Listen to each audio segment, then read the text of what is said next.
The Young Railroaders by F. Lovell Coombs. Recording by Lawrence Skinner. Chapter 1. One Kind of Wireless.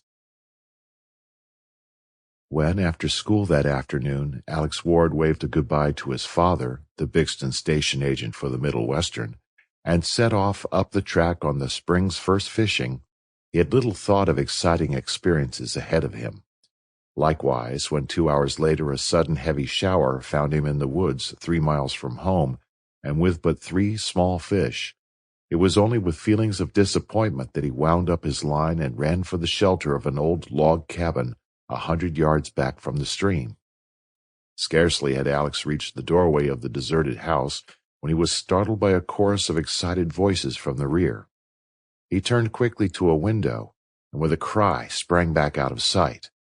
Emerging from the woods, excitedly talking and gesticulating, was a party of foreigners who had been working on the track near Bixton, and in their midst, his hands bound behind him, was Hennessy, their foreman. For a moment Alex stood rooted to the spot. What did it mean?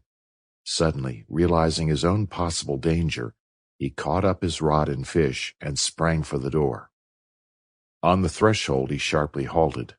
In the open he would be seen at once and pursued. He turned and cast a quick glance round the room, the ladder to the loft. He darted for it, scrambled up, and drew himself through the opening just as the excited foreigners poured in through the door below. For some moments afraid to move, Alex lay on his back, listening to the hubbub beneath him, and wondering in terror what the trackmen intended doing with their prisoner. Then, gathering courage at their continued ignorance of his presence, he cautiously moved back to the opening and peered down. The men were gathered in the center of the room, all talking at once, but he could not see the foreman. As he leaned farther forward, heavy footfalls sounded about the end of the house, and Big Tony, a huge Italian who had recently been discharged from the gang, appeared in the doorway. "We put him in the barn," he announced in broken English, for the rest of the gang were Poles. "Tommaso, he watcha him." "And now listen," continued the big trackman fiercely, as the rest gathered about him. "I didn't tell everything. Besides, this man Hennessy, he say cut it a wage, and send for others take your job. He tell the bigger boss, you no work a good. So the bigger boss, he no pay you for all that last month."